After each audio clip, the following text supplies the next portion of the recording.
Apps can do a lot of cool things. You could order dinner, gamble on your favorite team, and track your health. You could even get a mortgage. One click and you can be approved. I'm not sure by who or what country they're in. You deserve more from the mortgage industry. At AnyMac Home Mortgage, we believe in the need for live human interaction during a very complex process. The kind of service and guidance which an app simply can't provide. Our customers are more than credit scores and income documents. They're individuals and families who live in and strengthen our communities. Their story is our story, and that story begins in a home. Chris Sawyer is an expert on providing superior customer service and in meeting the mortgage needs of current and future home buyers. With over 18 years of experience in the industry, Chris is able to help customers migrate through the home buying and home financing process by using his wealth of knowledge as a well-qualified mortgage professional. And best of all, Chris is located in Cromwell, Connecticut, where he has helped hundreds of clients in Connecticut, Massachusetts, and Rhode Island make their dreams of home ownership a reality.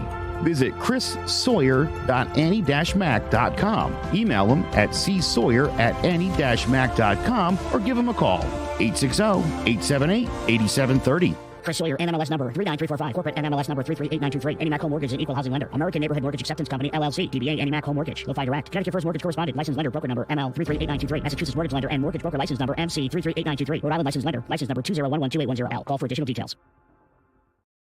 Welcome to Sports Talk with RNJ. I am Steve Risser along here with Justin D'Onofrio, and we got a matchup in the AFC East to start Week 3 between the Patriots and the Jets.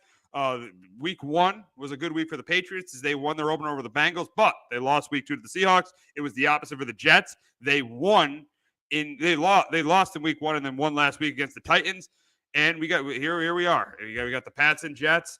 And I think this is going to be a competitive game. I like the way Mayo has his team competing so far for the Patriots. I like the way he has them competing for the Jets. They have not gone off to a great start. They have not gone off to a great start. They have not started games well. I mean, they got blown out by the 49ers on opening on Monday Night Football to start the year. And then last week, you can make an argument if Levis doesn't make that terrible play, which he got called out by his head coach after the game, that the Jets could have lost that game, but they were able to run the football pretty well. With Allen's pretty good. That guy's Allen's a pretty good player. With Breece Hall, Aaron Rodgers wasn't great, but he was good. The run defense for the Jets has got to get better. It's not good right now, and I think the Jets are banged up on defense coming into this game. Obviously, Jermaine Johnson he's out for the year. You got C.J. Mosley. He might miss this game. So I do think New England's going to be able to run the football. I think they're going to be able to run the football with Stevenson and with Antonio Gibson. I think they're going to be able to stay in the game because of the way they're going to run the football. But I think the difference in this game is going to be the red zone. When the Jets get in the red zone, they're going to score touchdowns. The Patriots are going to kick field goals. And that's just the fact that the Jets have Aaron Rodgers and the Patriots got Jacoby Brissett. And I think it's going to come right down to the end with the ball in Brissett's hands. And I don't think Brissett's going to get it done. And I got the Jets here. I got the Jets going to 2-1, beating the Patriots for the second straight time. I got the Jets beating the Pats 24-16. But Justin, can the Pats win their 9th in a row at MetLife Stadium against the Jets? Yeah, I think the Patriots got this in 2017. Wow. So the first time they got Aaron Rodgers in a rebuilding year, you got to beat Aaron Rodgers. Yeah, I think that the Jets haven't played well. They're 0-2. The Patriots, Mayo got out coached last week and, very easily could have won that football game. And I think, too, right now with the Jets is the third game in 11 days. They haven't stopped the run really well. And, again, like last week, you're playing a Titans team that they're going to run the football, and they didn't really scheme for it, felt like. And, I again, like the Patriots aren't going to beat you through the air, and I don't know if Salah's going to stack 8-9 in the box and have Brissett beat them. I think the Patriots are going to have a decent day on the ground again. And I think, the Patriots defense has been really good so far against the run. Now, they've struggled a bit in the secondary, but I'm not, Rodgers hasn't thrown for over 300 yards in a game since 2021. Like, I'm not really worried about the attack too much in this game. So I think the Patriots could shorten this game, and they've gotten off, Patriots, the Bengals week 1, got up early. Last week, too, they scored a touchdown in the first quarter. So I think in this game, the Patriots do enough with the run game.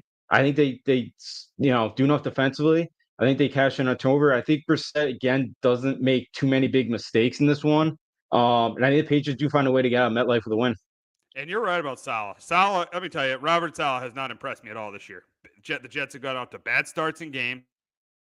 Impressed me a lot at all. And let me tell you, I wouldn't be surprised if he has like 6 or 7 in the box and the Patriots run all over them. I wouldn't be surprised because Robert Saleh has not impressed me at all. I thought he was one of the worst coaches in the NFL coming into the season, and he's proved that so far. Seeing the way this team is, the way this Jets team has started games. Yeah, I know that. Yeah, they started out really slowly. Like they didn't make many adjustments. It felt like in that Niner game where they were just running it down their throats, and they gave up seven straight possessions with giving up a point. Or I think most of them were field goals, but still, like they didn't make any adjustments in that game. And Breece Hall, Brandon Allen have really been good on the ground, but outside of like Lazard's got 8 catches, Garrett Wilson, like they haven't really gotten anybody going at the wide receiver position. So yeah, I don't think Salah in this one on a short week. I know it's a home open for the Jets, but yeah, I haven't been impressed with Salah, and this team could be easily 0-2 right now. And again, I could see the Patriots easily going in there and getting a win because it's gonna be a very low scoring game. And again, Brissett doesn't make the mistakes. I think they protect them enough. I think the Patriots easily could win this football game. Yeah, it's crazy to say. I mean, it's crazy to say we see the Patriots winning the game, but that just shows you that the Jets are not a well coached team. And they won on Sunday, but they struggled to win against a team that I don't think is going to be very good in the Titans. So yeah, I definitely could see the Patriots coming in here and pulling an upset. I definitely could see it in a year where they're supposed to be rebuilding, and a year where the Jets are supposed to be a Super Bowl contender. That leads me to my next question. Right now, do you see the Jets are the Jets a Super Bowl contender right now? Are they a Super Bowl contender? And I'm going to say no way. No way. Defensively, they can't stop the run. They got injured. They got one of the guy they traded for has not played a game yet. He's not played a game. Hassan Reddick has not played a game yet. He's still holding out. Jermaine Johnson's out for the year. Sauce Gardner has, let's just say, he's not played as well as he had in the first 2 years. Defensively, this team is definitely not as good as it's been, as we've seen the first 2 weeks. So I think the defensive end they're not good enough, and offensively I do think the team is good offensively. I think they are, with Garrett Wilson, with Rodgers. Even though I don't think Rodgers is the MVP level Aaron Rodgers, I still think he is a top 10 quarterback. I think if they're able to run the ball, the O-line is improved. So I do think the offense is still pretty good. But the problem, and the roster is good, but the problem is the defense isn't as good as it's been the last 2 years. And they arguably have the worst coach in the NFL. They arguably have the worst coach in the league. That's why I'm going to say no. I'm going to say no. Now, I think the Jets are a 9, maybe a 10-win team and might sneak in as a wild card. But even with Aaron Rodgers, I'm going to say no. They are not a Super Bowl contender. Yeah, I'm with you. Absolutely not. This is not a Super Bowl contender team. I know some of these teams, the Bengals haven't gotten off to a hot start. The Ravens, no. I know the Chiefs are 2-0, but like Mahomes hasn't looked great so far. But yeah, this might be a wild card team in the Jets. But yeah, the injuries defensively, the way this team's come out the first 2 weeks, I just, their offensive weapons are nice, but like if they got into a shootout, I don't think they're winning a game in Kansas City and Arrowhead in the middle of January. So, or like a team like the Bengals, if they kind of figure some things out. So I don't think this team's winning a shootout anytime soon. When it comes to some of these other teams in the AFC teams like the Bills as well. So no, I just don't. And we'll see if they could ever get Hassan Reddick to sign. You thought maybe with Jermaine Johnson going down, maybe they do it, but it doesn't seem like it's gonna happen. So yeah, I'm not really high on this Jet team. I wasn't totally going in, and yeah, I agree with you. Saleh, there outside the first year coaches, yeah, there's nobody worse right now than Robert Saleh. There isn't, and I think that's going to be the reason why this team very, very easily can miss the playoffs in a loaded AFC. But now we'll go to the Patriots, and the Gerard Mayo era has begun. The first 2 games, I like the way this team has played so far. I do like this, but I'll let you answer this question first. What are your thoughts on Gerard Mayo so far as a head coach in his first 2 games? I've been a little, more optimistic on him than going in. I was pretty negative at first. I wasn't sure. I kind of wanted somebody outside the organization to come in. I thought on Sunday he got out coached there by Seattle. I wish you'd gone for it on 4th down and overtime there. You didn't really have much to lose. I felt like you're the underdog anyways in that game. You're at home. And you've been running the ball pretty well in that game, and so for that, and I thought game 1, like he did a really good job just sticking to their guns and like doing what what they were doing to win that football game. They stayed with the run. They didn't try to air it out. They played old school Patriot football way, which is gonna have. This is how they're gonna have. So he knows the identity of this team, and he knows what they have to do to win a football game. They know they're gonna have to play games in the 20s, high teens to win most of these games. So I've been pretty happy with him so far. I think he's getting better with the media as well. That was kind of a problem. But yeah, I'm a little bit more optimistic than I was. I'm not a big Alex Van Pelt fan so far, but so maybe we'll see a change there. But You didn't like that illegal formation at the end in yeah. overtime? You didn't like that illegal formation in overtime? Yeah, that cannot happen in that spot. So, but for May overall, I think he's done a decent job so far, and I've liked what I've seen so far. The team's playing hard for him, and I think that's all we can count on. And hopefully, the team just continue to get better throughout the year. Yeah, you said what I was going to say. I mean, I do like the way that, and you said it with the identity. I like that there is an identity with this team. We're going to run the ball and we're going to play defense, and it showed up in week 1. Now, week 2, the defense was not as good, but they did run the football really well again. So I do like that there is an identity. I think there's an identity in New England. Now, I know the passing game is not good at all, but the problem is just with the personnel they have. What do you expect? What do you expect? You have Jacoby Brissett and you have average to below average receivers. I mean, it's going to happen. You expect the passing game to not be good at all. But I like the fact there's an identity, running the football, playing defense. But as you said, the criticism I have with Mayo is he needs to be more aggressive. And the reason they made this change, and the previous coach, I mean, yes, he did an outstanding job. But the problem at the end, especially after Brady left, was he was too conservative. And an opportunity arose on Sunday where they could have, been aggressive on 4th and 1 after Seattle declined the penalty. They declined the penalty on 4th and 1. I would have went for it. You have nothing to lose this year. It's a rebuilding year. You had nothing to lose, and you've been running the ball down Seattle's throat all game long. I don't get why you would punt the ball and give the ball and I know your defense has been good so far, but it was not as good in this game as it was against the Bengals. I would have went for it there. You could argue you could punt because you're on your own 39, but I would have went for it there. I would have been aggressive because you have nothing to lose this year. You have nothing to lose at all. So I would have been aggressive there. But so far, so good for Gerard Mayo, in my opinion. Yeah, I'm with you. Yeah, I wish he was a little bit more aggressive because I don't think if they got stuck there, I don't think anybody. There would probably been some people that would have been upset, but I think most irrational fans would have been, "Hey, we like the aggressiveness.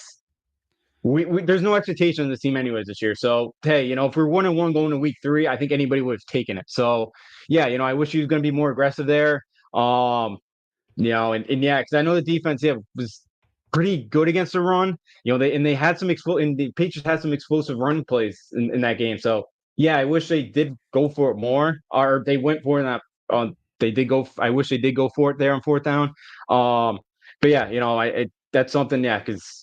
Yeah, the thing Belichick last couple years was being way too conservative, and I think he trusted his defense there. And but yeah, Geno Smith went right down the field, and they were able to kick the field goal. They got luck. Seattle went. They were risky, and they kicked it too on 2nd down. They still could have. That was a little risky there for them, but they got away with it. And yeah, so I've been encouraged with what I've seen so far from Mayo. You gotta be. There's an identity, and the culture is, and it seems like the culture is changing. He's doing a good job creating an identity there. But an interesting game with the Jets this week should be a competitive game. I just think the Jets are the more talented team. That's why I got them winning on Thursday night. But we'll move on to probably the biggest matchup on Sunday, and that is between the 0-2 Ravens and the 1-1 Cowboys. Both teams trying to bounce back from awful week 2 losses. The Ravens lost a terrible game where they had another same story as it's been for a while with the Ravens, having these 4th quarter leads and their defense giving them away. They had a 10-point lead against Gardner Minshew and the Raiders, and Gardner Minshew came back to beat them, not even in overtime, in regulation, which was stunning that they lost that game. And Dallas, what a pathetic performance on Sunday. And honestly, I feel like it's going to be the same old Cowboys, it looked like. I mean, just they come out against the Browns, they play a really good game, and then they show up in their home opener and look just like they did against the Packers in the playoffs. They looked absolutely terrible, especially defensively. I mean, Dak was decent, but defensively they were awful in that game against the Ravens. So in this game, I think Dallas plays better just because they got humiliated last week. But I think the worst thing that happened to Dallas is the Ravens losing, because I just don't see the Ravens with Lamar Jackson starting 0-3. Now, there's things the Ravens need to do. How about when you're up in the 4th quarter you give the ball to the running back you signed in Derrick Henry. How about you do that? One carry in the fourth quarter. That is, I like John Harbaugh, but that's inexcusable. That can't happen. That just cannot happen. You cannot give the ball to Derrick Henry one time in the fourth quarter when you have a lead, when you have a 10-point lead. That just cannot happen. But for the game, I do think Lamar's going to play well. I do think they're going to learn their lesson and run the ball with Derrick Henry. He's going to have a good game. But I also think Dak's going to have a really good game too. I think he's going to have a good game as well. But I do think it is going to come down to the end. And I think Lamar Jackson is going to lead a game-winning drive against this Cowboys defense, because I just can't see the Ravens with a two-time MVP and a really good coach in John Harbaugh starting 0-3. I just can't see that happening. I think there's going to be too much of a sense of urgency from them. So I think it's going to be a close, competitive game, but I think Jackson wins it at the end. And I got the Ravens going to 1-2 and the Cowboys going to 1-2. I got the Ravens winning this game 27-23 over the Cowboys. But Justin, can Dak and the Cowboys bounce back and hand the Ravens their third straight loss to open the season? I'm with you here. I got the Ravens as well, 20-21. Yeah, I think it's a desperation spot here for Baltimore. They're going 0-3 in that division. It's gonna be pretty tough to climb out of that hole. I know the Steelers right now. I know other teams that division may have not gone out to as hot to start, but I think Dallas hasn't been great so far against the run, and I think Baltimore is going to be able to have a pretty good game on the ground in this one, and I do think they'll be able to kind of control the clock in this one. I do think I think from the Ravens too, they're still trying to figure out their identity and how to use Henry and Justice Hill right now, and trying to figure that all out. And I do think they have a better game in this one. And I do think Dak's going to have a pretty good game through the air against this Baltimore defense that's really struggled so far. But I do think, you mentioned it, Lamar, and this Baltimore team with John Harbaugh, I just can't see them going 0-3 in this one. And I do think they find a way to go to Dallas, who, I know Baltimore's not off to a hot start, but it is a team that, does have expectations to go in the playoffs and maybe get in the Super Bowl. And we've seen the last couple of years when Dallas plays those types of teams, they struggle to win those games. And I think it's the same thing again on Sunday. Exactly. And this leads me to my next point. Which team is more of a Super Bowl contender, the Ravens or the Cowboys? And I mean, even though the Ravens are 0-2, I think it's an easy question. I'm going with the Ravens. I'm going with the Ravens because week 2, what you saw in week 2 is pretty much what you're probably going to see from the Cowboys all year. Inconsistent play from the defense, good quarterback play, not great. Coach, good, not great. I think, and a team that's going to probably struggle to run the ball. I think that's what you're going to see from the Cowboys all year. I think this Cowboy team is a 9-10 win team that'll sneak in as a wild card and lose in the first round again. And they'll fire Mike McCarthy, but again, knowing Jerry, you won't be able to hire a coach that'll be good enough to make the team better. So I think it's the same old story with the Cowboys. I think they're a 9-10 win team that's going to lose in the first round. The Ravens, even though they're 0-2 and their defense and they lost an inexcusable game on Sunday, I feel like with a 2-time MVP and a Super Bowl winning coach that they could bounce back. That's why I think it's an easy question. Even though the Ravens are 0-2, I think it's an easy question. I have more confidence in the Ravens being a Super Bowl contender than the Cowboys. Yeah, I'm with you. I have the Ravens too being team that's more likely the Super Bowl contender in this one. Because I do think Baltimore is gonna figure it out. I do trust John Harbaugh. And Dallas too, and McCarthy's on the hot seat. We all know it. That's always gonna be looming over the head. Sunday they just weren't well prepared at all to go into that game Sunday, like we saw in the playoff game last year. At least with Harbaugh, that team's gonna be prepared. Yeah, they, inexcusable loss there to the Raiders. And again, who knows if Isaiah Likely big toe doesn't go out of bounds there. Things are different. Maybe they get the 2-point conversion, and Ravens are in better shape than they are today. So I do think Baltimore's still the better team. And I just, again, with Jerry kind of running things still and doing things his way, it's the same thing with how I just don't ever believe there'll be a Super Bowl contender under him. So I got I got Baltimore. We got a comment from someone. Both teams are underachievers. And you got to be right. I mean, the Cowboys, have not made a conference championship game since 1995. You could definitely say that, and all the hype they get, which they shouldn't get. Let's be honest. People should know where their season's going before it even starts. But yeah, I mean, yes, the Cowboys, all the hype they get, they really never live up to expectations. And let's be honest about the Ravens. They've not made a Super Bowl in over a decade. They've not made and they've had a quarterback that's been the MVP twice. Now, the quarterback did not play well in the AFC Championship game. The quarterback has struggled in the postseason, but they haven't made a Super Bowl. And I know the Ravens organization, we hold it in high regard, but they have not they have not gotten to a Super Bowl in almost 12 years, and they've had a 2-time MVP at quarterback. So I think our commenter, I think it's right. I think that I think that yes, these are two underachieving. These have been two underachieving organizations, over the last decade. Yeah, it has.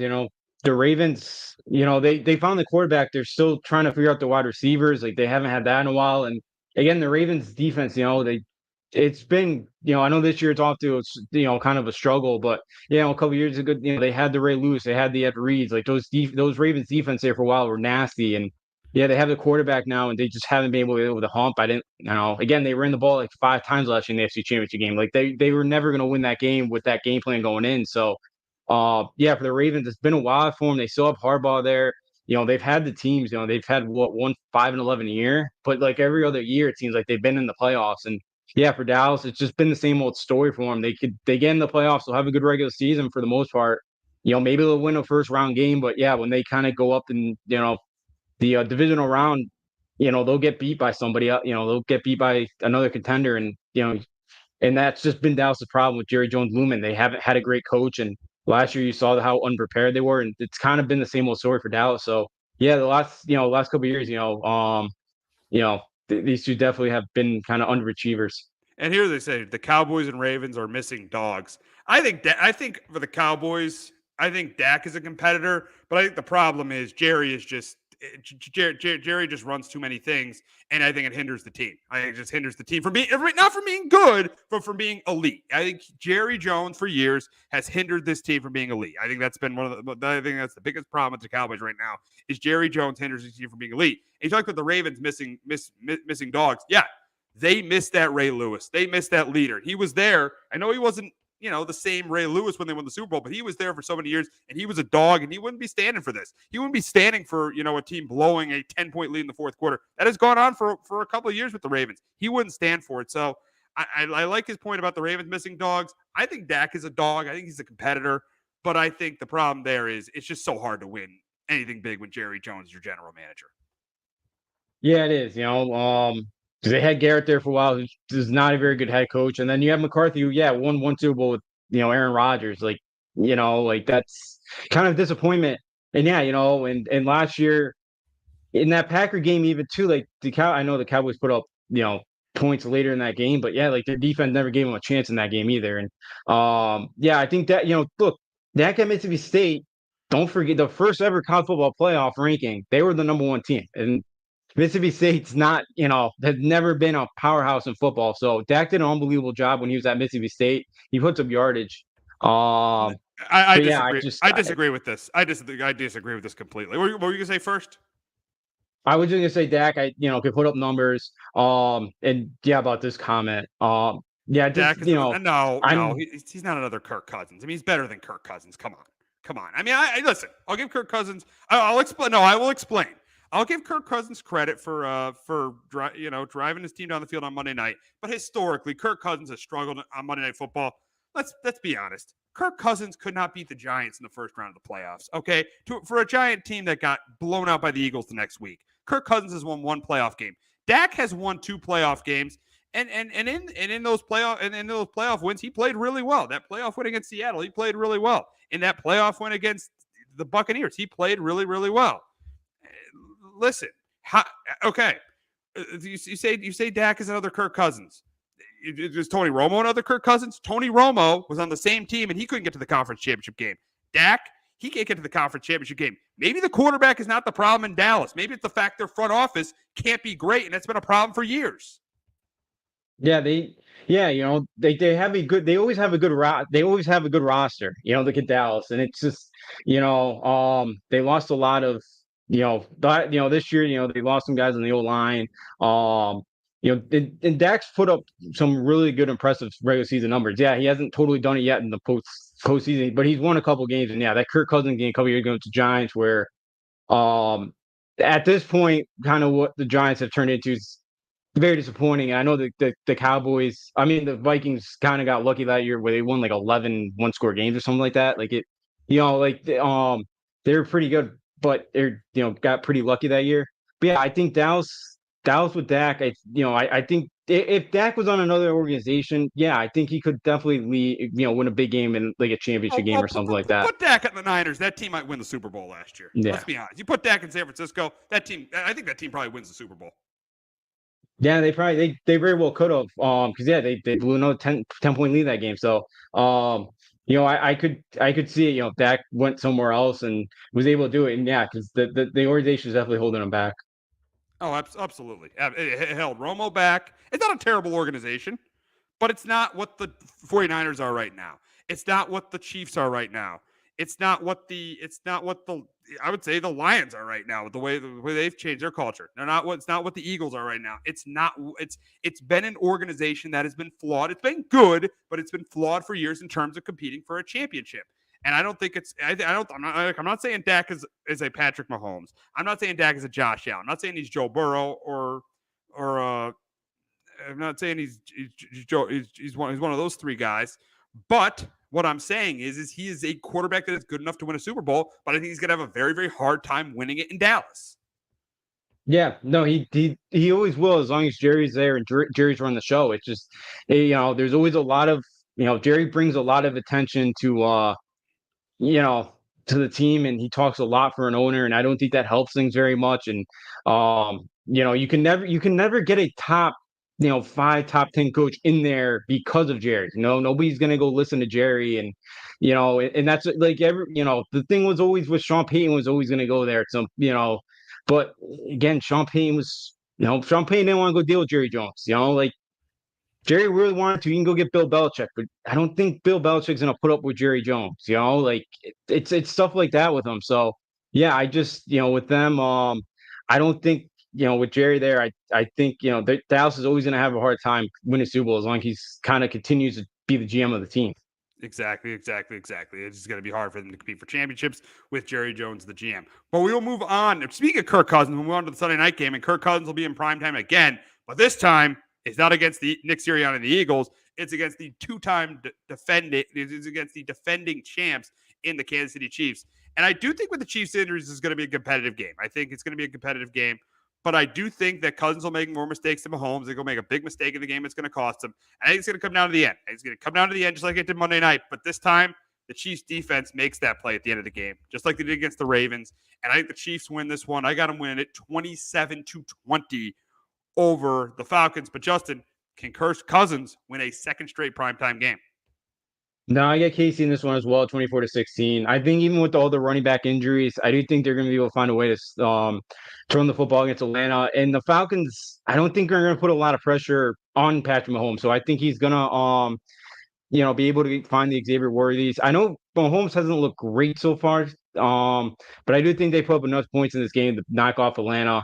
I don't love Atlanta's defense really that much, and I do think Mahomes is going to have a better game. And I do think they do enough on the ground in this one as well. So I got the Chiefs getting out here 24-16. Yeah, I think it's a competitive game because of the Chiefs' injuries, but just at the end of the day, I just can't see Kirk winning two straight primetime games, especially against the Chiefs. Even though the Chiefs have injuries, I can't see him winning two straight primetime games, especially against the Chiefs.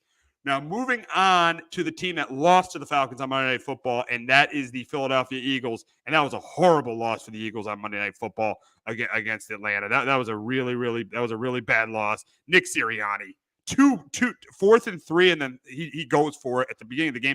Take the points. Enough of these analytics. Take the points there, and then even worse, he doesn't run the ball late in the game. Saves Atlanta 40 seconds. Kirk Cousins drives down the field and beats his defense. And this Eagle defense is the reason why I don't got them winning on Sunday against New Orleans. I think Kamara's going to have a day against this run defense. This run defense was garbage against the Falcons. I think it's going to be garbage in a short week in New Orleans. I think he's going to have a big day. I think Garrett Carr's going to have a good game. Clint Kubiak's done a really good job so far with this Saints team. I mean, they've averaged over 40 points a game. Clint Kubiak's done a really good job. I think Carr's going to throw a couple touchdown passes. I do think Jalen Hurts will play well, but not well enough.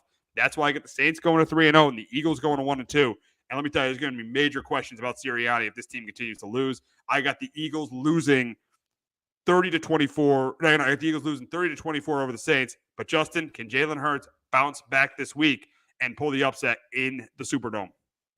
No, I got the Saints as well, 31-24. Yeah, I just think this Eagles defense, that pass rush didn't get much on them, and they looked exhausted in that. They looked out of shape in that game, and that's something that happened like week 10 or 11 last year. Like that's not a great sign for them. And again, the Saints' offensive line has played really, really well so far early on, and when you can keep Carr clean, he'll tear you apart, and he's been able to do that. And Snead's had a couple big plays for him, and I think Carr's gonna be able to do that again against the Eagles secondary that's still trying to figure things out, and defense that's problematic right now. And again, the way they lost on Monday, either a team is gonna fight back quick, it's gonna get over that, and it's gonna get over that game and play really well on Sunday, or a team's gonna kind of fall apart from that, and things kind of get bad before they get better anytime soon. And I think that we'll see, but I could see that happen here for the Eagles. I don't understand Sirianni's call there, because I know people are blaming Barkley, but it's like you have to go through all those situations in your head that there is a chance Barkley might drop this ball. Like and he dropped balls with the Giants. He's dropped balls. Yeah. He's got a history of doing this. Yeah. So that's the thing. So I just I just think with the Eagles here, and yeah, you got to take the points there because you're averaging 5 yards a carry. So I don't understand what the analytics are there for him. So I do think things could spiral out of control here for the Eagles if the Saints win this one too, and the defense looks bad, especially that fan base in Philly, they'll turn very, very quickly. Oh my! They wanted Sirianni to go on at the end of last year. Yeah. Now, if they struggle this year, oh my God! It could listen. The ceiling and the floor there's a huge gap between the ceiling and the floor with the Eagles. They could be a Super Bowl team because of their offense, or they could be a 5-6 win team because of how this coach could completely lose the locker room here. So it could go one extreme or the other extreme for the Eagles. So it's going to be interesting to see what happens there. But we'll move on to another struggling team in the NFC East, and that's the Giants. And what a disgrace last week for Brian Daboll. Listen, as a Giant fan, I've been a guy who has defended Daboll to a T. Yet last week I couldn't do it.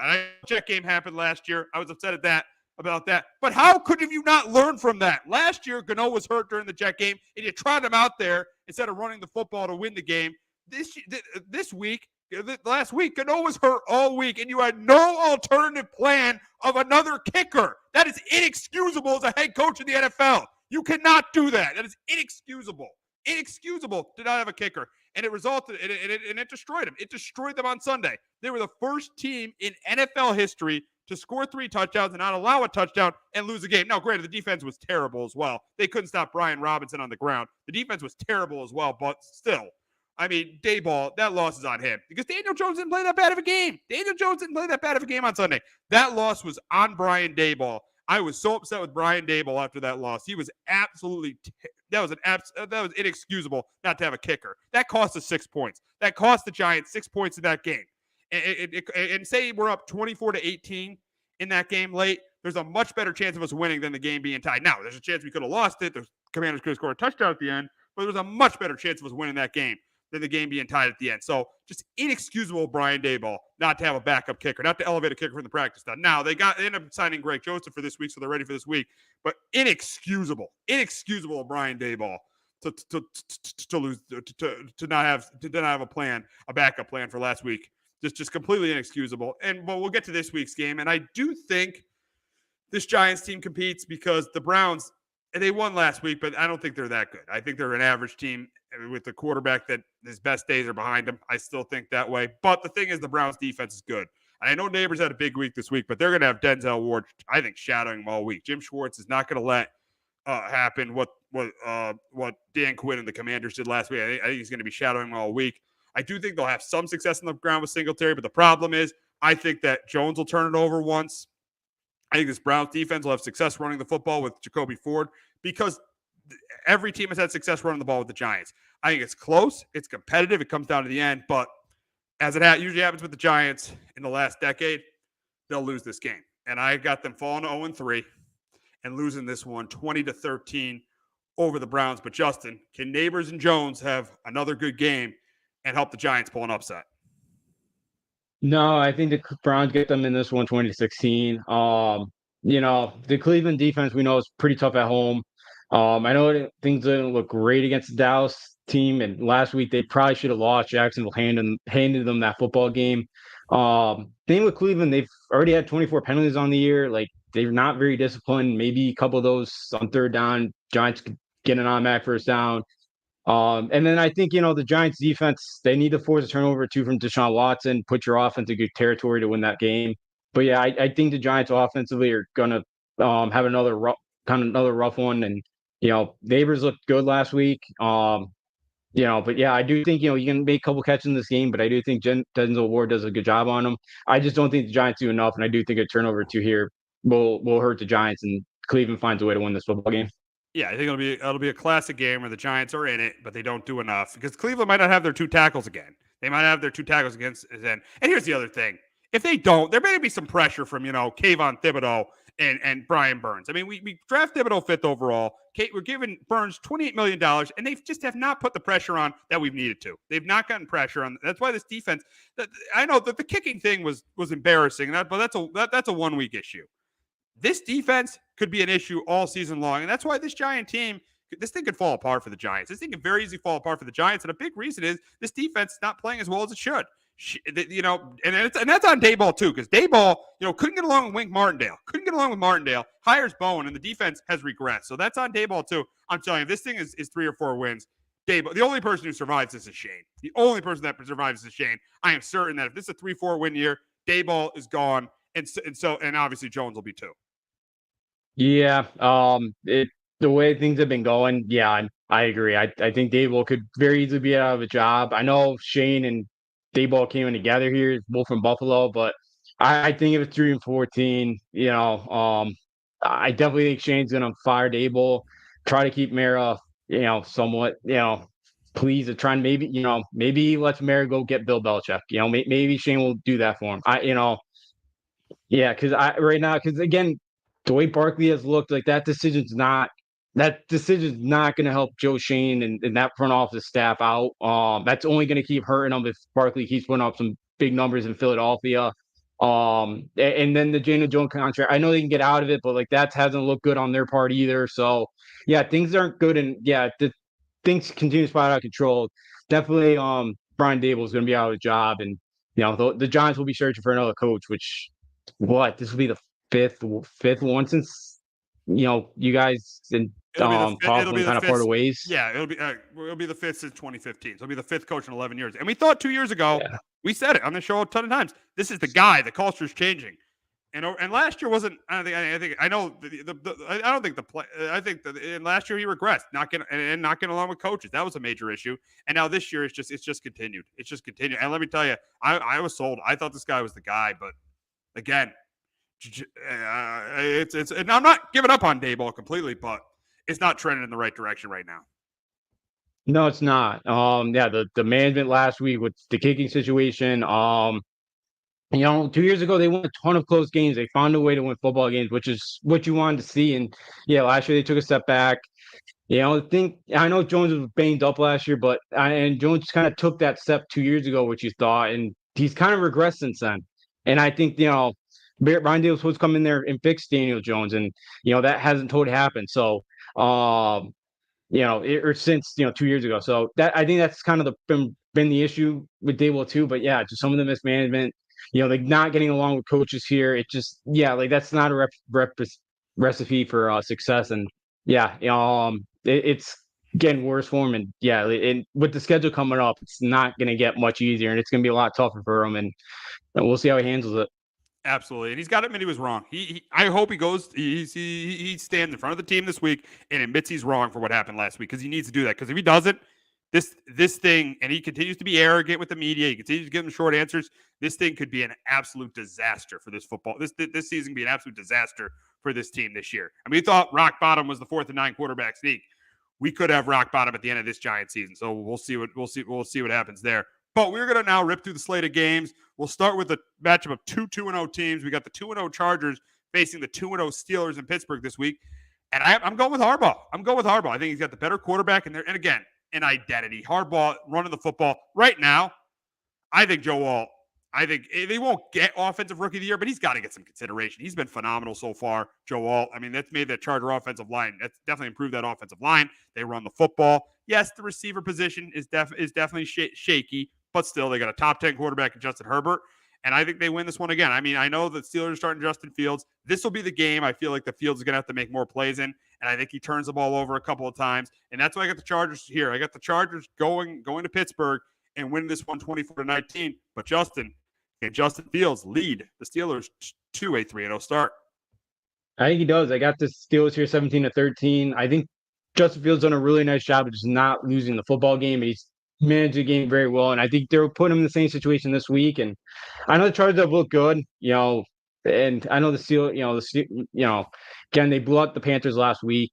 The Chargers did in week 1. They got a couple really nice plays there in the second half and were able to knock off the Raiders. Like, they haven't played anybody yet. I know Steelers played the Broncos and the Falcons. But I think the Steelers run the ball well enough. And I think, Mike Tomlin just does enough. Tomlin wins these sloppy, ugly games. And I just think they do enough. I think the special team plays well. And I think, Pittsburgh does a good job against the running game. And I think they win the turnover battle. And I'm going to take Pittsburgh again to win just another ugly football game, 17-13. Got another matchup of 2-0 teams in Minnesota as the CJ Stroud and the Texans take on the surprising 2-0 Minnesota Vikings led by former number 3 overall pick Sam Darnold. I think this is close. I think this is competitive. But here's the thing: we don't know Jefferson's health in this game, and I do think Sam Darnold plays pretty well. But I think it comes out to the end where either the Texans defense makes a play or CJ Stroud drives them down the field to win it, and that's why I got the Texans going to 3-0, beating the Vikings 27-24. But Justin, can Sam Darnold lead the Vikings to a 3-0 start? I get the Texans as well, 24-20. I think Sam Darnold will have some trouble against a really good Houston defense. I got a ton of pressure last week on Caleb Williams, and the Vikings O-line has already given up 11 sacks. So, I think they're going to get pressure on him, and, Jordan Ashton should be back, but yeah, Justin Jefferson might not be. And I think, and then Brian Flores probably can get after CJ Stroud, and, he got hit a lot last week in Chicago, but I think he'll make enough plays in this one. I don't think he'll turn the ball over, and I think Houston does get out of Minnesota with a win. We got the Bears traveling to Indianapolis to face the Colts, a matchup of two young quarterbacks who have struggled so far this season. And I think the struggles are going to continue. I think it's going to be a close, low-scoring game. But I'm going to take the quarterback that's played a little bit better, and that's Anthony Richardson. Caleb Williams, he struggled so far. I know there was a lot of hype for the Bears, but he really has struggled so far. The offensive line, that struggled. They've struggled to run the football. I do think they'll run it a little bit better this game because Indy, inexcusable defensively last week. All the Packers were doing was just running the ball with Josh Jacobs, and they couldn't stop it. But DeAndre Swift not as good as Josh Jacobs, so I think the run game will not be as good as the Packers was last week. I think it comes down to the end with either the Colts defense making a stop or Richardson leading the game-winning drive because Richardson has played a little bit better than Caleb Williams, and that's why I got the Colts winning their first game. I got the Colts winning this 20-17 over the Bears. But Justin, can Caleb Williams bounce back this week and get the Bears to 2-1? I think he does. I got the Bears 23-20. I just don't trust the Colts defense at all. Packers had over 200 yards in the first half last week rushing. That's just inexcusable. And Richardson, he's just so boom or bust so far, and I could see it where in a game like this, the quarterback makes the less mistakes going to win this football game, and I think Caleb could do that. I know the offensive line has not been great for him early on this season, but I do think they make enough plays. I think they run the ball well enough, and again, I think Chicago just kind of controls the clock, and Indy's defense was on the field for 40 minutes last week. I think it was 35 in week 1. Like, their defense has already been on the field a lot. And I think Chicago is able to win the time possession battle, and I do think, and that's how the Bears win the football game. We got the Packers traveling to Tennessee to face the Titans. This is a game of you got Malik Willis facing his former team in Tennessee, and I do think Josh Jacobs has success on the ground, and I do think the Packers control time of possession. I do think the Titans move the ball, but here's the thing: you can guarantee every game. Will Levis is going to make a dumb mistake. He did last week. He did the week before, and I think he does this week. And I think it ultimately is the difference. I don't think Malik Willis makes that dumb mistake that Will Levis will, and that's why I got the Packers in a close one. I got the Packers in a really close one, winning this one 17-16 over the Titans. But this week, Willis's coach, Brian Callahan, he called him out. Does Willis bounce back this week and lead the Titans to their first win? I don't think so. I got the Packers as well here, 18-14. You gotta wonder if that ownership group is already regretting that they took Will Levis and the GM over Mike Rabel. Because that Callahan has not been happy with him, and I don't know how much longer you can wait till you throw in there Mason Rudolph. I know he's not much better, but he won't. This team should be 2-0. Their defense has played really, really well, but I'm with you. I just don't. Green Bay had an awesome game plan last week, and they executed to. They absolutely executed it, and I think it's the same thing again. Like I don't think Wills is going to be put in too many situations where he makes that bad throw in this one. I do think the Packers run the ball well enough. I think Willis makes throws that he has to make, and I do think Green Bay gets out of there with a win. Yeah, it should be an ugly game on Sunday in Nashville. We got Bo Nix and the Broncos heading to Tampa to face the Bucs. And let me tell you, last week, Bucs proved this is a Super. I think it's a Super Bowl contender. Baker Mayfield's playing well. This defense made the big stop it had to against a good Detroit team without Antoine Winfield and without Vita Vea. I like this Bucs team. I really do. I don't love the coach, but I like the quarterback. And yes, as much as I don't love the coach, he's been better in Tampa than he's been with the Jets. Maybe he's just in a terrible situation with the Jets. So I don't think this game's going to be close. I think Baker's going to have a big day. He's going to throw a couple touchdown passes to Evans. I think Bo Nix is going to continue to turn the ball over for the Broncos. And I think the struggles continue for Denver. I got Tampa 31-13 over the Broncos. But Justin, can Bo Nix bounce back? Could Bo Nix bounce back this week and lead the Broncos to a big upset win in Tampa? I don't think so. I get the Bucs here, 21-13. I think the Denver defense could keep them in this game. But I think for Nix, the problem is the game just looks like it's moving way too fast for him. And, the rookie quarterback so far have 0 touchdowns to 6 INTs. So, none of them. The one who's played the best is Jaden Daniels. You have to say that, though. The one who's played, because he's had a rushing touchdown. He led a game-winning drive last week. Yeah, he's been the best one out of the bunch so far who have played. So, for Washington, good for them, and hopefully things continue. But yeah, for Knicks, I think the game is moving too fast for him at the moment. He made that big mistake last week throwing the ball in the getting picked off in the end zone, and the Bucs secondary is not great, but I don't think Bo Nix is the guy that's going to expose them, and I do think Tampa Bay does win this football game. We got an NFC West matchup in LA as the 49ers, trying to bounce back from a loss last week, play the banged up LA Rams. Another thing is they miss Aaron Donald. Aaron Donald was probably over the last decade, probably the most important non-quarterback on any team, because you could see this Rams defense, they completely miss him. The Cardinals lit them up last week. And I think this offense is still going to struggle without Nakua for a while. They're going to be on a cuff for a while. They still have, but the game plan pretty much is stop Kyron Williams. So I think Stafford will turn the ball over a couple times. I do think McVay has them competing this week because the Niners aren't going to have Christian McCaffrey. They're probably not going to have Deebo Samuel. But in the end, I just think the 49ers are just clearly the more talented team. That's why I get the Niners bouncing back this week, going to 2-1, beating the Rams 28-13. But Justin, can this banged up Rams team pull off a big upset against the Niners? And it's probably going to be pretty much a Niners home game in LA this week. Yeah, I think it'd be a difficult task at the Niners here as well, 27-20. I just think they got way too many injuries. Now without Puka Nacua, Cooper Kupp's going to be out. You're already down 3-4 offensive linemen as well. Like it's difficult task here. And their defense last week played awful, and they did not tackle well. They did not, Kyle Murray, was able to scramble all over them. I know the Niners are banged up too, and that's why I think it's closer this week. But I think Stafford will make some plays. I do think they try to maybe slow this game down a bit, try to run the ball a little bit better with Connor Williams, but I don't think it's going to be enough this week. And I do think the Niners bounce back this week and win by touchdown. We got an interesting matchup in Arizona as the Lions take on the Cardinals. I think this is going to be a fun game. I think it's going to be a fun game. It's going to be up and down the field. I think the Lions offense is going to bounce back this week. I think Jared Goff's going to have a big day. I think they're going to be able to run the ball with Jahmyr Gibbs and David Montgomery. And I think the Kyler Murray is going to that connection with him and Marvin Harrison was great on Sunday. I think it's going to continue because if they're able to run the ball with James Conner, that connection is going to be good because they won't be able to double Harrison. The safety is going to have to drop.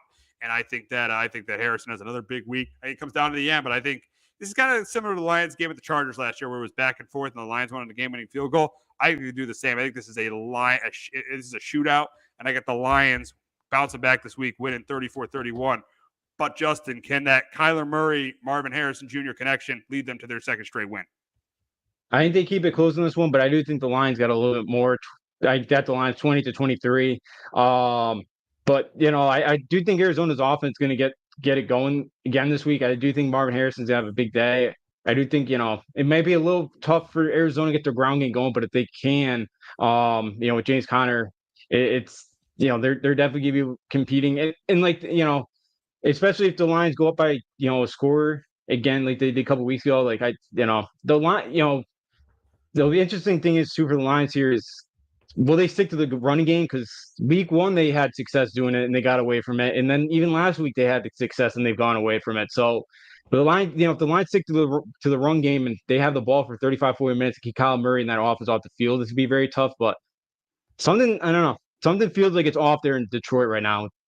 With the play calling offensively, something just seems a little bit off right now. Yeah, we'll see. We'll see what happens there. Yeah, they definitely have to stick to the run. You saw in overtime in week one when they ran the football, they had a lot of success. Yeah, it's weird. Weird. Is Ben Johnson trying to audition for jobs? He trying to do that? It's a little bit weird right now, but I do think they bounce. I think they're just too good. I picked them to the Super Bowl. I just think they're too good not to bounce back. That's why I get the Lions win at 34-31. We got the Dolphins, who will be without Tua. They'll be without Tua for the next 4 weeks. They will be without Tua. They will face the and we got let's get to we got Hector back, so we got to get to Hector here. He's got a comment with the injuries in the Niners Rams. Could the Cardinals run the table and win the NFC? I don't. I think they were very impressive last week, the Cardinals. And listen, I wouldn't be surprised if they sneak in as a playoff team because I think their defense has improved, but defensively they're just not as good. I know the Rams. I don't think the Rams make. I didn't get why the Rams were a playoff team without Aaron Donald to begin with. I think the Rams could be a 5-6 win team at best. Could the Cardinals run the table in the West? I think they can compete for a playoff spot. I just don't think they're as good as San Francisco. I still don't think, even with the injuries, I don't think they're as good as San Francisco because they're not as good as San Francisco defensively. But I would not be surprised if they make the playoffs because that offense is good enough to make the playoffs. Yeah, I wouldn't be surprised if they make a playoff. I think it'd be tough for them to win this division. But look, Gardner Minshew is the only quarterback that's like thrown for 250 yards in both weeks. Like a lot of these offenses have not gone off the fast starts, while Arizona has. So if Arizona can keep taking advantage of that, when their offense kind of looks like it's clicking in midseason form, they could definitely sneak in as an 8-9 win team in the playoffs. And coming up, they got Washington still. Like the Niners would be tough, but the Packers would be tough. They got the Chargers at home. Like their schedule's not horrible, so I wouldn't be shocked. If McCaffrey and Debo are out for another month or so, I wouldn't be surprised if they win the division. But I think they could finish one game short, 2 games back of the Niners. I think they could compete with them. But yeah, I just think they need a couple more pieces on that defensive side of the field. Yeah, I just don't think they're good enough defensively. Now, I think they could be a playoff team, and I just don't think the Cardinals are good enough defensively. Now, moving on to the Dolphins and Seahawks. Interesting game here. Skylar Thompson's going to get the start for the Dolphins, and they're placing the 2-0 Seahawks. The Seahawks have been playing well. We'll see if they get Kenneth Walker back in, they have a really good chance to win this game because Miami has really struggled against the run. They miss Christian Wilkins in the middle of that defense. They've really struggled against the run, and I think Seattle had success running the ball. I think they forced a couple turnovers by Skylar Thompson. This is a tough place to play, especially for a backup quarterback. And I got the Seahawks winning this game. The Dolphins put Tua on IR. I think they're going to struggle without Tua. I got the Dolphins winning this one 24-13 over the Seahawks. But Justin, can Skylar Thompson go into a very difficult place to play and win this game? I think they keep it close, but I had Seattle 23-20. I know Seattle's defenses look good, but the two offenses they play are the Broncos and the Patriots. I know now they're going to face Skylar Thompson, but Miami's got weapons. They got Tyreek Hill, so they still have Devin Achane. They have Jalen Waddle. I think the nice thing for Skylar Thompson is, he's had a couple extra prep days too for this game. We saw what he was able to do, in that playoff game against Buffalo. They ran the ball really well. I know their defense didn't make enough stops in that game. But I think Skylar Thompson can make it, keep this a close game because I don't know how good Seattle's defense is yet. And I do think, Tyreek Hill can make a big player too in this one, but I just don't think, their defense right now is playing well enough. You mentioned it. They've really showed against the run. I do think that's how Seattle wins this football game. All righty, we will move on to the Panthers and the Raiders. Before we talk about that, we got to talk about the big news this week as the Panthers benched Their number 1 overall pick that they traded they gave up a haul to get in Bryce Young. The big question is this the right move right now? I would have waited a couple weeks. Yes, Bryce Young has played terribly, but how is it going to get better with Andy Dalton? That roster is awful. That roster is terrible. They're going to continue to struggle with Andy Dalton. Is Andy Dalton going to be really that much better? I don't think so. So, and you're pretty much giving up on a guy you traded. I know, the GM is gone. I know the head coach is gone that made this pick, and this isn't Canales' guy. This isn't Dan Morgan's guy. I know Dan Morgan's been in the organization, but it isn't Dan Morgan's guy. So I know it's not their guy.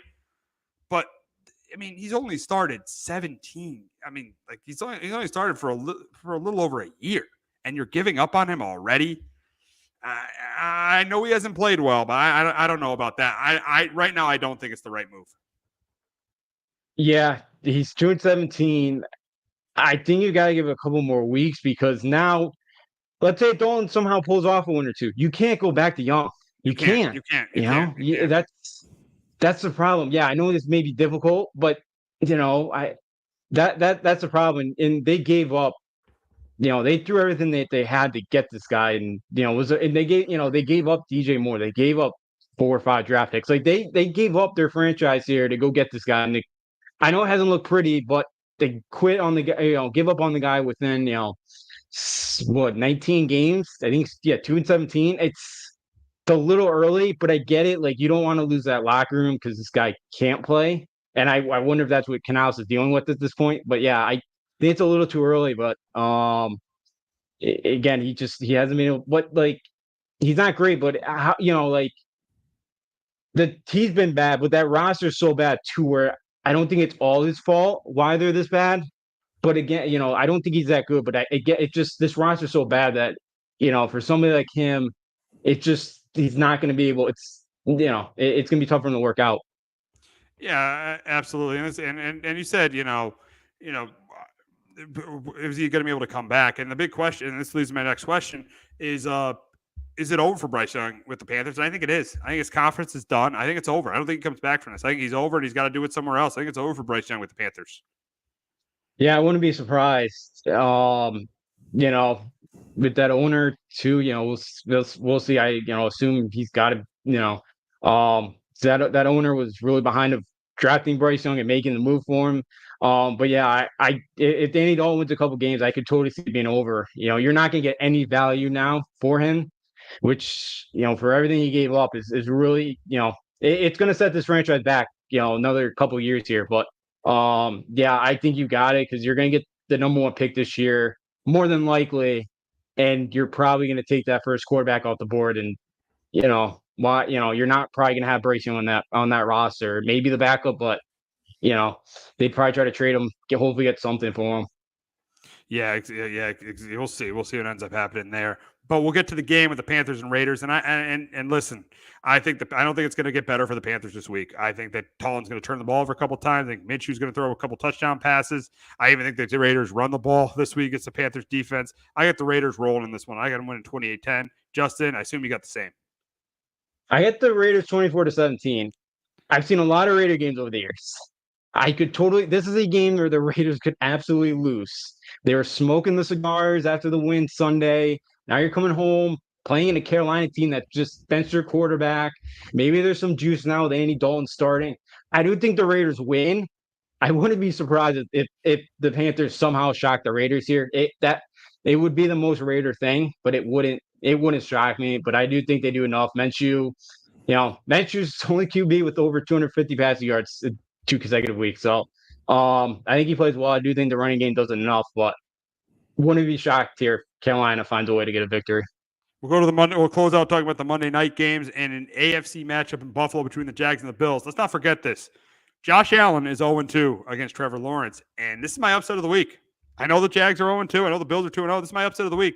I think the Jags win this. I think they're a desperate team. They're going to have a sense of urgency Monday night. I know it's a tough place to play in Buffalo. I think there's a sense of urgency Monday night. I think they contain Dalvin Cook. They force a turnover from Josh Allen. I think Trevor Lawrence plays a good game. And when everyone's been down him, I think Trevor Lawrence plays a good game. And I got the Jags here. I got the Jags pulling the upset. I got them winning 24-20. But Justin, can Josh Allen lead the Bills to a 3-0 start? I think he does. I got the Bills 27-20. I'm out on the Jags. Lawrence, I don't think he's that great. He had 16 incomplete passes last week. They were 1 for 7 in the red zone last week. They're not a physical football team. They just want to throw the ball around. They didn't,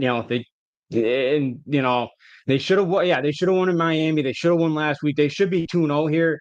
I'm not, really down right now on Doug Peterson's stock. I've not been impressed. And the Bills offense did enough last week. They did force 3 Miami turnovers, and the Bills have won 11 of the last 12 at home in the regular season here. So, yeah, I could, knowing the Bills, I could easily see them losing this game. But I'm just out on Jacksonville. I just don't think it's a really good team right now, and they're trying to figure some things out. And I do think Buffalo continues to play well, and they go to 3-0. All right, we'll wrap up talking about the Commanders and the Bengals on Monday night. And the biggest, in terms of like a pick straight up, the biggest lock of the week is the Bengals are going to win this game. They're at home against the Commander team with a rookie quarterback. I think Burrow has a huge week. I think Burrow played better last week. I think he's a huge week. I think he's, there could be a chance to get T. Higgins back this week. I think Burrow throws 2 or 3 touchdown passes. I think they force a turnover from Jaden Daniels. And this Commanders defense is not good. You saw last week against the Giants. They allowed 3 touchdowns. They should have allowed 24 points. They only allowed 18 because the Giants refused to, have a plan to get a back. We obviously talked about that, to have having a backup kicker. So I do think the Bengals win. I think they roll in this game. I think Trey Hendrickson has a good game too. He has a sack or 2. I got the Bengals beating the Commanders 34-17. But Justin, can Jaden Daniels pull off a great performance and pull a major upset for the Commanders? I got the Bengals here as well, 20-17. I think Bengals team right now that's 0-2 gave the game away last week against Kansas City. I think a bad Washington defense here. I do think Joe Burrow is finally going to get offensively. I do think they put up points, and think they get out of here with a win, 28-17. Before we wrap, we're going to get to Hector's question: who turns it around faster this year, the Ravens or Bengals or both? I'm going to say both. I'm going to say both. One, because the Ravens have a top coach and a top quarterback, so I think they turn it around. And I think the Bengals do because of how good Joe Burrow is. You saw on Sunday, Joe Burrow had a pretty good game on Sunday. And once they get T. Higgins back, I think this team is probably going to make the playoffs, get back. I do think the Ravens have a higher ceiling, but I do think both turn it around. I'm in with the Ravens here. I think there's some problem. I know Bengals schedule is not that difficult coming up here, but Jamar Chase getting that 15-yard that unsportsmanlike conduct. Like, I think there's some drama going on, and I don't trust Zach Taylor to help fix that.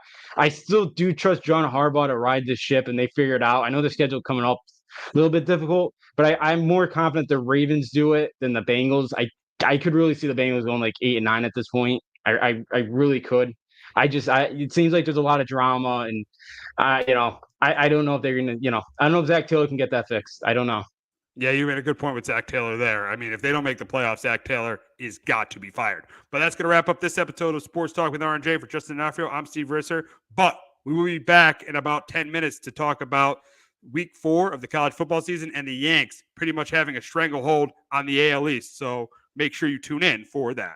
Hello, my name is Joe Aguirre. I'm the president of Clovercrest Media Group. And here at CMG, we have a wide variety of podcasts, including sports shows like Keys to the City, The Roll Call, Throwing Jabs, All Four Downs, and Jawing About the G-Men. And great true crime shows like Sticky Week, Crimes and Consequences, Ivy League Murders, and Burn, the unsolved murder of David Eichmann. You can find all these podcasts and so much more by visiting clovercrestmedia.com.